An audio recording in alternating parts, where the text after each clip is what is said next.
The next topic policy tools to control the money supply. మనం ముందే చెప్పాం, money సప్లైని influence చేసేవి ఒకటి సెంట్రల్ బ్యాంక్, రెండు కమర్షియల్ బ్యాంక్స్. సెంట్రల్ బ్యాంక్స్ ఎలా ఇన్ఫ్లుయెన్స్ చేసింది? సెంట్రల్ బ్యాంక్ అనేది మనీ సప్లైని ఒకటి కరెన్సీ ఇష్యూ చేస్తుంది, రెండు రిజర్వ్ రేషియోస్ని పెడుతుంది. దీనివల్ల మనీ సప్లై అనేది కంట్రోల్ అవుతుంది. సో ఇది కాకుండా ఇంకా ఏ ఏ మార్గాల్లో ఈ ఆర్బీఐ అనేది మనీ సప్లైని కంట్రోల్ చేస్తుందో చూద్దాం. The RBI controls the money supply in the economy in various ways.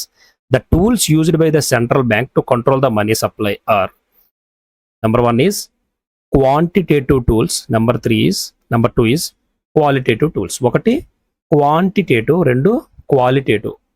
Quality ఇక్కడ క్వాంటిటీ అంటే నెంబర్, ఇక్కడ క్వాలిటీ, ఇక్కడ క్వాలిటీని చూస్తాం, ఇక్కడ క్వాంటిటీ. సో ఈ రెండు రకాల టూల్స్ అసలు ఏంటి, ఎలా ఉంటుంది అనేది ఈ సెషన్లో చూద్దాం. సో ఆర్బీఐ అనేది మనీ సప్లైని ఏ విధంగా కంట్రోల్ చేస్తుంది, వీటిని ఉపయోగించి చూద్దాం. సో ఆల్రెడీ మనం మనీ సప్లైకి లిమిటేషన్స్ అనేవి చూసాం. మనీ సప్లైకి లిమిటేషన్స్ ఏంటి? Reserve ratios. So CRR, SLR ఈ రెండు కూడా మనీ సప్లైకి లిమిటేషన్స్. ఇది కాకుండా ఓపెన్ మార్కెట్ ఆపరేషన్స్ అని చెప్పి వేరే టూల్ ఉంటుంది, ఇది కూడా క్వాంటిటేటివ్ టూలే. Next policy rates, bank rate, repo rate, reverse repo rate, ఇవన్నీ కూడా క్వాంటిటేటివ్ టూల్స్.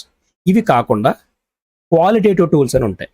క్వాలిటీ ఇందులో ఏంటంటే changing in margin requirement, moral suasions, regulating consumer credit, credit rationing. So ఇవి qualitative tools. First quantitative tools అంటే చూద్దాం, next qualitative tools కింద వద్దాం. If the central bank changes the reserve ratio, this would leads to the change in lending by the banks, which in turn would impact the deposits and hence money supply. So reserve ratio increase చేస్తే money supply decrease అవుతుంది, reserve ratio తగ్గిస్తే money supply పెరుగుతుంది. అది reserve requirement. Next second thing, already మనం సిఆర్ఆర్ఎస్ఎల్ గురించి చూసాం ముందు లెక్చర్లో, సో అది ఇప్పుడు మళ్ళీ మెన్షన్ చేయట్లేదు. ఓపెన్ మార్కెట్ ఆపరేషన్స్ నుంచి చూద్దాం. So RBI open market operations అనేది ఎలా చేస్తుంది, అసలు ఏంటి, అసలు ఓపెన్ మార్కెట్ ఆపరేషన్స్ అనేవి ఏంటి, ఆర్బీఐ రోల్ ఏంటనేది చూద్దాం. సో ఓపెన్ మార్కెట్ ఆపరేషన్స్ అంటే ఏంటి? This is nothing but buying and selling of wands issued by the government in the open market. So buying and selling of wands issued by the government in open market. దీనికి చిన్న example మనం తెలుసుకుందాం, దాని తర్వాత క్లాస్లోకి వెళ్దాం. Let's say government of India ఉంది,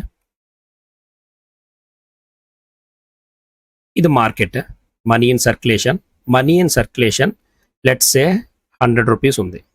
money in circulation 100 rupees ఉంటే government ఏం చేసిందంటే ఒక గవర్నమెంట్ ఆఫ్ ఇండియా బాండ్ని రిలీజ్ చేసింది. 10 రూపీస్ బాండ్, 10 రూపీస్ ఉన్నటువంటి బాండ్ ఇష్యూ చేసింది. ఈ బాండ్ ఒక పేపర్. ఈ పేపర్ని కొనుక్కుంటే 10 రూపీస్ పేపర్ని కొనుక్కుంటే ఇన్ ఫ్యూచర్లో ఎప్పుడైనా సరే 11 రూపీస్ ఆర్ 12 రూపీస్ ఇస్తామని చెప్పేసి గవర్నమెంట్ చెప్పింది. ఓకే, సో అప్పుడు ఈ సర్క్యులేషన్లో ఉన్నటువంటి మనీలో ఒక 10 రూపీస్ అనేది గవర్నమెంట్ ఆఫ్ ఇండియాకి పే చేసి ఈ పేపర్ని తీసుకొని వెళ్తారు, అంతే కదా. సో దీనివలన గవర్నమెంట్లోకి వెళ్ళింది కాబట్టి మనీ సప్లైలో ఉన్నట్ట లేదు, గవర్నమెంట్ దగ్గర ఉన్నటువంటి మనీ, రిజర్వ్లో ఉన్నటువంటి మనీ సప్లైలో ఉన్నట్టు కాదు. సో ఈ పేపర్ బయటకు వచ్చింది, క్యాష్ అనేది లోపలికి వెళ్ళింది కాబట్టి money supply come down to 90 rupees.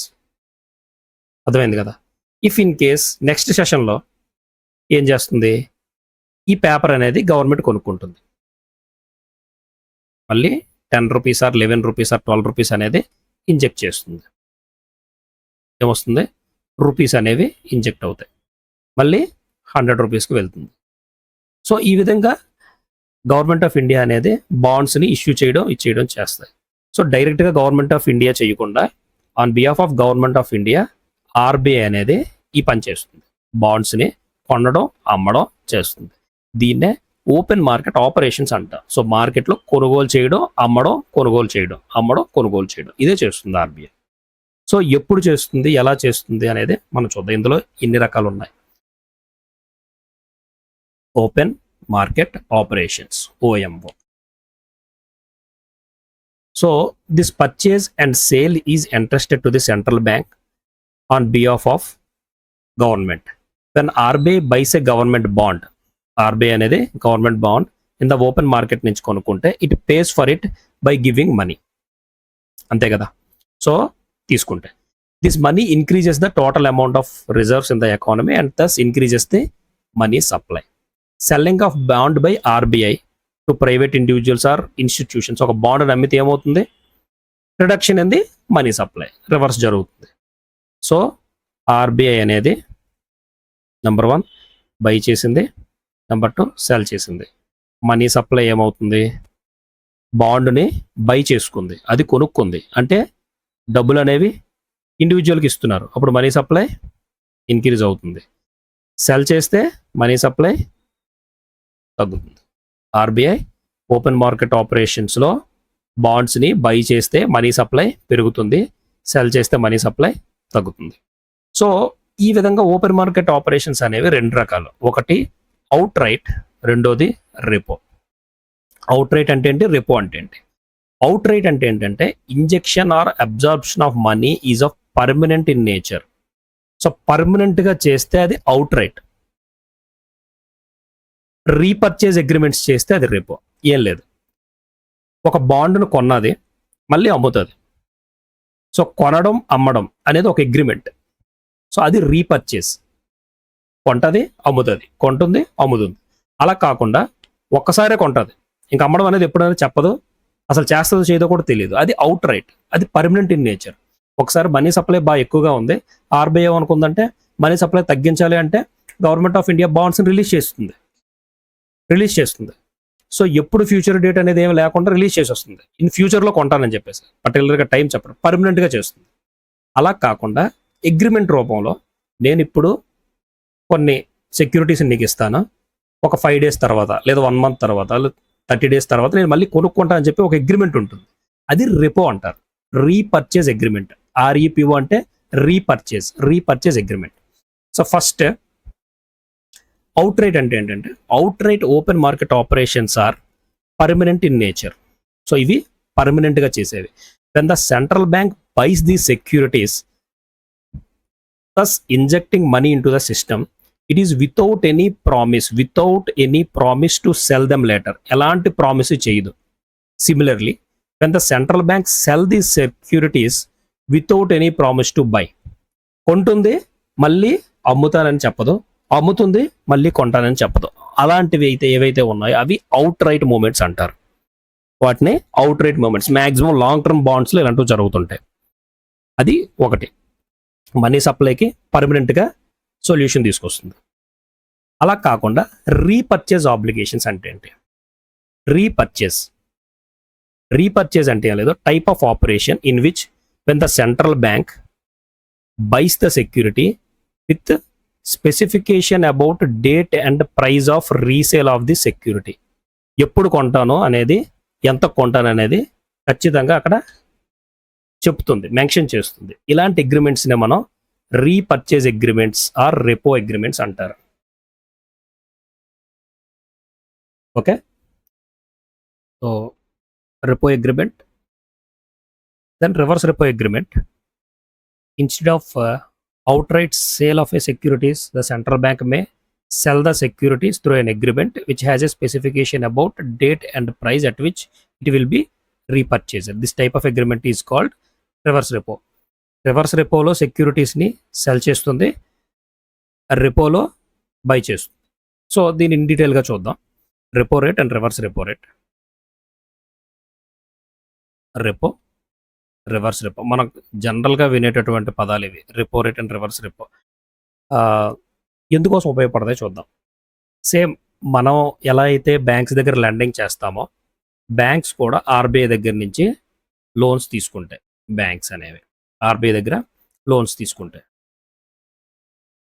So మనం ఇప్పుడు బ్యాంక్కి వెళ్ళి ఒక గోల్డ్ లోన్ పెట్టామో అంటే గోల్డ్ని మనం ప్లెడ్జ్ చేస్తాం అంటే తాకట్టు పెడతాం. సో దానివల్ల మనం అమౌంట్ తెచ్చుకుంటాం. ఒక ఇంట్రెస్ట్ రేట్ అనేది బ్యాంక్ మనకి వేస్తుంది. ఆ ఇంట్రెస్ట్ రేట్ మనం కట్టేసి మళ్ళీ 1 year తర్వాత మన గోల్డ్ మనం రివర్స్ తీసుకొని వాళ్ళ అమౌంట్ మనకి ఇచ్చేస్తాం. సేమ్ బ్యాంక్స్కి ఆర్బీఐకి మధ్య కూడా ఇదే అగ్రిమెంట్ అనేది జరుగుతుంది. సో కాకపోతే ఇక్కడ మీడియేషన్ ఏం జరుగుతుందంటే bonds are government securities. Both రెండు పార్టీస్ దగ్గర ఉంటాయి. బాండ్స్ ఆర్ గవర్నమెంట్ సెక్యూరిటీస్ అనేవి ఉంటాయి. ఫస్ట్ బ్యాంక్స్కి అనేది ఒక 100 రూపీస్ అనేది లోన్ కావాలి. షార్ట్ టర్మ్గా 100 రూపీస్ లోన్ కావాలి. లోన్ కావాలంటే ఏం చేస్తారు, వీళ్ళ దగ్గర ఉన్నటువంటి బాండ్స్ ఆర్ గవర్నమెంట్ సెక్యూరిటీస్ని ఆర్బీఐ దగ్గర ప్లెడ్జ్ చేస్తారు. ప్లెడ్జ్ చేస్తే ఆర్బీఐ 100 రూపీస్ ఇస్తుంది, ఒక ఇంట్రెస్ట్ రేట్ వేస్తుంది. ఆ ఇంట్రెస్ట్ రేట్నే రెపో రేట్ అంటాం. ఓకే, ఆ ఇంట్రెస్ట్ రేట్ని రెపో రేట్ అంటాం. ఆర్బీఐ అనేది బ్యాంక్స్కి లెండ్ చేస్తుంది, ఒప్పిస్తుంది. ఈ కేసు ఇప్పుడు రివర్స్లో జరిగింది అనుకుందాం. లెట్స్ సే ఆర్బీఐకి ఇప్పుడు 100 రూపీస్ అవసరం అయ్యింది. 100 రూపీస్ అవసరం అయ్యింది. అప్పుడు తన దగ్గర ఉన్నటువంటి బాండ్స్ని గవర్నమెంట్ సెక్యూరిటీస్ని బ్యాంక్స్ దగ్గర ప్లెడ్జ్ చేస్తుంది, 100 రూపీస్ తీసుకుంటుంది. దీనికి బ్యాంక్స్ పే చేసేటటువంటి ఇంట్రెస్ట్ రేట్ని రివర్స్ రెపో రేట్ అంటాం. రివర్స్ రెపో రేట్ దగ్గర అమౌంట్ అనేది అప్పు తీసుకుంటుంది. రివర్స్లో జరుగుతుంది. సో బ్యాంక్స్ అనేవి ఆర్బీఐ దగ్గర ప్లెడ్జ్ చేసి తీసుకునే అమౌంట్కి రెపో రేట్ ఇంట్రెస్ట్ రేట్ పడుతుంది. ఆర్బీఐ అనేది బ్యాంక్స్ దగ్గర ప్లెడ్జ్ చేసి తీసుకున్న అమౌంట్కి రివర్స్ రెపో రేట్ అనేది పడుతుంది. సో అందుకే మనం ఇక్కడ మెన్షన్ చేసాం. ఆర్బీఐ అనేది ఫస్ట్ ఏం చేసింది, రెపో రేట్ దగ్గర బై చేసింది సెక్యూరిటీస్ని బై చేసి అమౌంట్ని కమర్షియల్ బ్యాంక్స్కి ఇచ్చింది. సో ఆ ఇంట్రెస్ట్ రేట్నే మనం రెపో రేట్ అంటాం. సెకండ్ కేసులో ఆర్బీఐ అనేది తన దగ్గర ఉన్నటువంటి సెక్యూరిటీస్ని కమర్షియల్ బ్యాంక్స్కి సెల్ చేసి రివర్స్ రెపో రేట్ దగ్గర అమౌంట్ అనేది తీసుకొచ్చింది. సో మళ్ళీ ఈ సెల్ చేసినటువంటి సెక్యూరిటీస్ని అగ్రిమెంట్ చేసుకుంటుంది, ఒక స్పెసిఫిక్ డేట్ అండ్ ప్రైస్. మళ్ళీ రీపర్చేస్, తన సెక్యూరిటీస్ని తను మళ్ళీ తీసుకుంటాను అని చెప్పేసి టైము డేటు స్పెసిఫిక్గా మెన్షన్ చేస్తారు. దీన్నే repo and reverse repo operations అంటాం. So the rate at which money is withdrawn in this manner is called reverse repo rate. Okay, the Reserve Bank of India conduct repo and reverse repo operations at various maturities. One is over నైట్లో చేస్తుంది, 7 days, 14 days, ఈ విధంగా so ఇంటర్వెల్స్లో జరుపుతూ ఉంటుంది. This type of operations have now become a main tool of money supply and monetary policy for the reserve Bank of India. ఇది ఇప్పుడు main tool అయిపోయింది, repo rate, reverse repo rate. Let's say repo and reverse repo వలన money supply ఏమవుతుందో చూద్దాం. Repo rate, money supply. Let's say repo rate అనేది 6% నుంచి 6.5%కి పెంచారు. పెంచితే ఏమవుతుంది చైన్ ఒకసారి చూద్దాం. ఈ విధంగా పెంచడం వలన ఇంతకుముందు 100 రూపీస్ లోన్ తీసుకున్నటువంటి బ్యాంక్స్ 6.5 దగ్గర అంతెందుకు అని చెప్పేసి ఒక 10 రూపీసో 20 రూపీసో తగ్గిస్తాయి. సో 80 రూపీస్ తగ్గుతుంది. సో ఎప్పుడైతే బ్యాంక్స్ తీసుకున్నటువంటి లోన్ అమౌంట్ తగ్గిందో అవి మళ్ళీ బయట ఇండివిజువల్స్కి ఇచ్చేటటువంటి లోన్ అమౌంట్ కూడా తగ్గుతుంది. సో బయట ఇండివిజువల్స్కి లోన్ అమౌంట్ తగ్గిందంటే మనీ మల్టిప్లికేషన్ అనేది తగ్గింది. మనీ మల్టిప్లికేషన్ తగ్గిందంటే మనీ సప్లై తగ్గింది. సో క్వాంటిటేటివ్ టూల్స్లో ఓపెన్ మార్కెట్ ఆపరేషన్స్ కంప్లీట్ చేసాం. Next topic bank rate. Bank రేట్కి వెళ్ళడానికి ముందు బ్యాంక్స్ అనేవి ఆర్బీఐ దగ్గర లెండింగ్కి వెళ్తాయి. లెండింగ్ అప్పు కోసం. సో ఈ లెండింగ్ అనేది 2 types. ఒకటి short term lending, 2 long term lending. Short term lending already మనం చూసాం, repo rate, reverse repo rate, రెండింటిని షార్ట్ టర్మ్ లెండింగ్ అంటారు. ఆర్బీఐకి బ్యాంక్స్కి జరిగేది. దెన్ లాంగ్ టర్మ్ లెండింగ్లో when banks borrows long term funds from the RBI is called bank rate. So long టర్మ్లో bank అవసరమైంది, ఒక స్పెసిఫిక్గా ఒక 1 year or 2 years ఇలా లాంగ్ టర్మ్గా అవసరం అయ్యేటప్పుడు బ్యాంక్ రేట్ దగ్గర ఆర్బీఐ అనేది లెండ్ చేస్తుంది.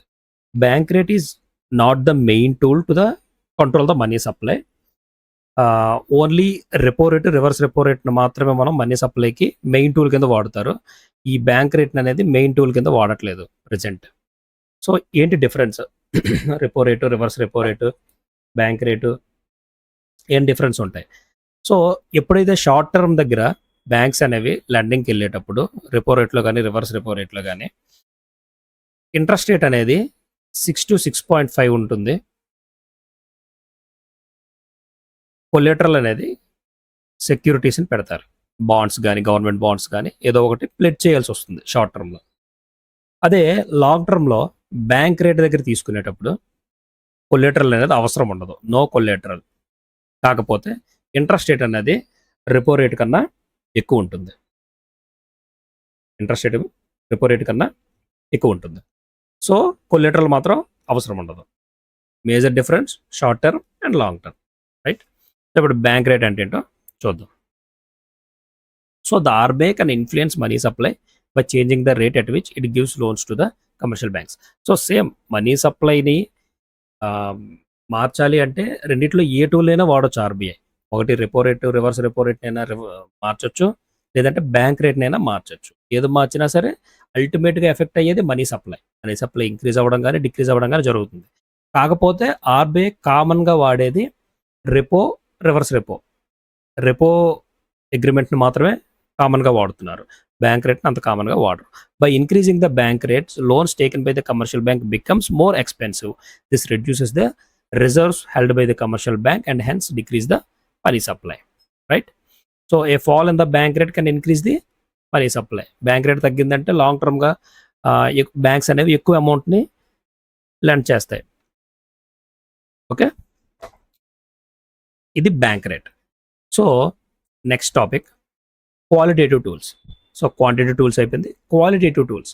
క్వాలిటేటివ్ టూల్స్ అంటే ఏంటంటే ఇవి ఒక పర్టికులర్గా ఒక సెక్టార్లో కానీ, ఓకే, ఒక స్పెసిఫిక్ సెక్టార్లో కానీ ఆర్బీఐ డైరెక్ట్గా మాట్లాడి మీరు ఇది ఇది చెయ్యండి, ఇది చెయ్యకండి అని చెప్తుంది అనమాట. ఇంతవరకు మనం చేసినవి ఏంటంటే క్వాంటిటీ. సో ఒక ఆర్డర్ ద్వారా ఇస్తారు అవి. సో ఈ క్వాలిటీలో ఏంటంటే ఓన్లీ రిక్వెస్ట్ ఫామ్ రూపంలో కానీ, ఒక సర్క్యులర్ రూపంలో కానీ, ఒక జస్ట్ ఫోన్ కాల్స్ రూపంలో కానీ, ఇలా అనమాట. వీటి వల్ల ఏంటంటే ఒక పర్టికులర్గా ఒక బ్యాంకింగ్ సెక్టర్ అని కానీ, ఒక అగ్రికల్చర్ సెక్టర్ అని కానీ, ఇలా ఒక సెక్టర్ స్పెసిఫిక్గానే ఉంటాయి. ఇవి qualitative tools. So first quantitative టూల్స్కి క్వాలిటేటివ్ డిఫరెన్స్ ఏంటంటే qualitative methods control the use and direction of credit and discriminate between various sectors of the economy. అది qualitative. They direct the credit flow for particular end use and particular sectors of the economy. So entire economy money సప్లైని ప్రభావితం చేసేది quantitative tools. Qualitative tools అనేవి selective tools అనమాట. ఒక particular ఒక specific సెక్టార్ను మాత్రమే ప్రభావితం చేస్తాయి. వీటికి ఎగ్జాంపుల్స్ చూస్తే మనకి ఫుల్గా అర్థమవుతుంది. ఫస్ట్ థింగ్ ఇది చూద్దాం, margin requirement. Let's A gold loan తీసుకుందాం. గోల్డ్ లోన్ తీసుకుంటే మనం 100 grams గోల్డ్ తీసుకొని వెళ్తే మార్జిన్ రిక్వైర్మెంట్ 10% అన్నారు అనుకుందాం.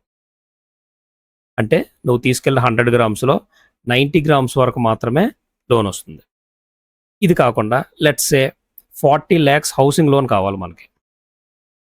బ్యాంక్ ఏం చెప్తుందంటే 40 lakhs హౌసింగ్ లోన్ కావాలి, నీ హౌస్ కన్స్ట్రక్షన్కి 40 lakhs అవుతుంది అంటే 5 lakhs నువ్వు మార్జిన్గా నువ్వు పెట్టుకోవాలి, 35 lakhs నేను లోన్ అమౌంట్ కింద ఇస్తానని చెప్తాను. లెట్స్ సే 30 lakhs అనేది మన ఎడ్యుకేషన్కి అవుతుంది. 30 lakhs అనేది ఎడ్యుకేషన్కి అవుతుంది అనుకుంటే 3 lakhs అనేది నువ్వు పెట్టుకుంటే రిమైనింగ్ 27 lakhs నేను లోన్గా ఇస్తానంట. సో దీన్ని మార్జిన్ రిక్వైర్మెంట్ అంటారు. So some portion of amount అనేది బారోవర్ పెట్టుకోవాలి ముందు, దాన్ని మార్జిన్ అంటారు.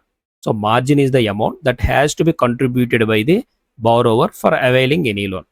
ఇలాంటి కండిషన్స్ అన్నీ కూడా మ్యాక్సిమం ఆర్బీఐ అనేది కంట్రోల్ చేస్తుంది. లెట్స్ సే మార్జిన్ రిక్వైర్మెంట్ 10% నుంచి 20%కి పెంచేశారు అనుకుందాం, లేదంటే 25%కి పెంచేశారు అనుకుందాం. దానివల్ల ఏమవుతుంది, బారోయింగ్ అనేది తగ్గిపోతుంది. సో మనీ సప్లై అనేది తగ్గిపోతుంది. కాకపోతే ఇది స్పెసిఫిక్గా ఒక సెక్టర్ ఆ 2 సెక్టార్లో మాత్రమే మనం పెట్టగలం. సో ఒక హౌసింగ్ లోన్లోనో ఒక కార్ లోనో ఇలాంటిలో మాత్రమే పెట్టగలం. సో ఎంటైర్ ఎకానమీకి ఇది ఎఫెక్ట్ అవ్వదు. సో ఒక పర్టికులర్ ఒక సెక్టార్ ఆర్ ఒక సెక్షన్కి మాత్రమే ఇది అవుతుంది.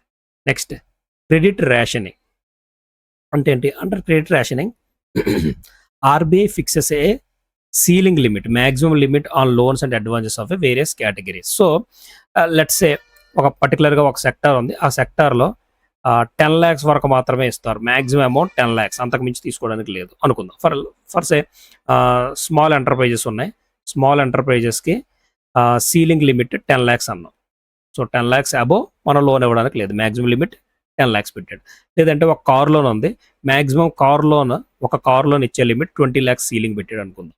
సో 20 lakhs దాటి మనం ఇవ్వడానికి లేదు. అవి credit rationing. Next consumer credit, regulating the consumer credit. Consumer credit refers to loans taken by public for purchase of goods and services. So RBI regulates this by either fixing a minimum time frame for repayment or increasing down payment required for availing loan. So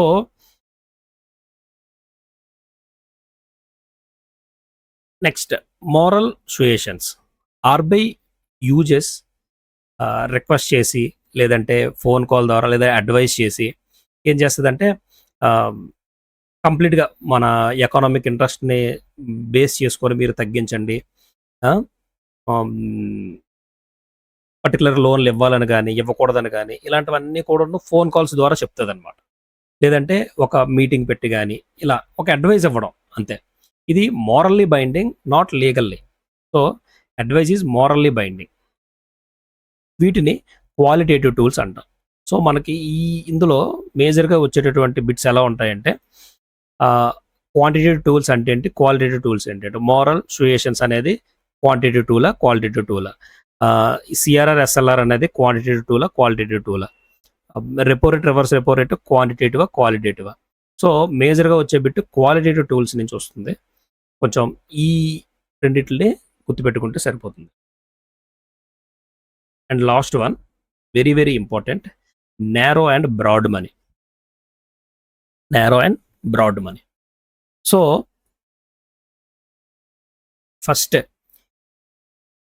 reserve Bank of India currency అనేది సర్క్యులేషన్లో ఉంచింది. అది మొత్తం issue చేసినటువంటి కరెన్సీని M0 అంటారు. M0, okay, దీన్నే monetary base అంటారు. సో లిక్విడిటీని బట్టి మనకి ఈ క్లాసెస్ అనేవి వస్తాయి. మనీ సప్లైనే క్లాసెస్ అనేది లిక్విడిటీ బేస్ చేసుకొని వస్తాయి. Money supply like money demand is a stock variable. The total stock of money in circulation among the public at a particular point of time is called money supply. RBI publishes figures for 4 alternative measures of money supply, viz. M1, M2, M3 and M4. So first one M0 అంటే చూసాం. M0 అంటే అది base currency. M1 అంటే ఏంటంటే currency plus demand deposits, CU plus DD. So M1 అంటే ఏంటంటే మనకి వెంటనే లిక్విడిటీ వచ్చే విధంగా ఉండేది కరెన్సీ, మన చేతిలో ఉన్నటువంటి కరెన్సీ ప్లస్ డిమాండ్ డిపాజిట్స్. వెంటనే బ్యాంక్లో ఉంది, మన ఏటీఎం నుంచి తీసేయవచ్చు, వెంటనే విత్డ్రా చేసేవచ్చు, మనం ఏ టైంకి వెళ్ళినా వచ్చేస్తాయి అట్ డిమాండ్. సో వాటిని డిమాండ్ డిపాజిట్స్ అంటాం. ఇది M1. నెక్స్ట్ M2 అంటే ఏంటంటే all M1 plus saving deposits with post office savings.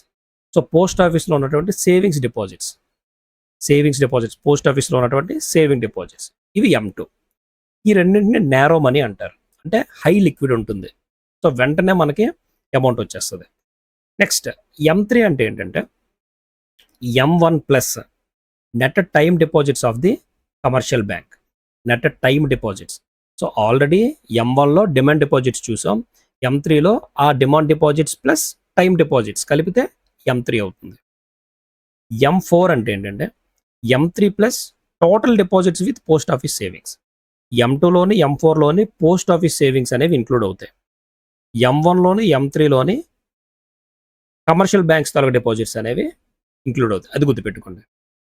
M1, M3 commercial బ్యాంక్స్లో ఉన్నటువంటి demand deposits, time deposits include అవుతాయి.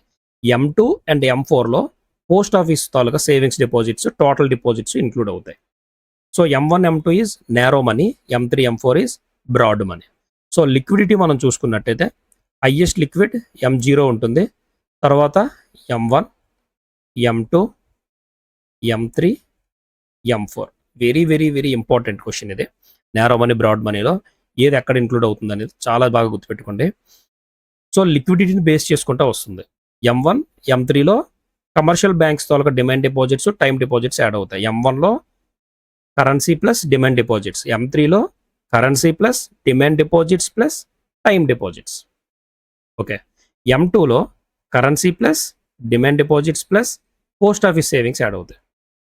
M3లో వాటితో పాటు total deposits with post office add అవుతాయి. ఓకే, సో ఇందులో M3 అనేది most commonly used measure of money supply. Most commonly used of money supply. It is also known as aggregate monetary resource అంటారు. So M3 is equal to M1 plus ఏంటి, time deposits of commercial banks. దీన్ని commonly used measure of money supply అంటాం. This one, right? With this, we completed lecture 3, money and banking. Thank you.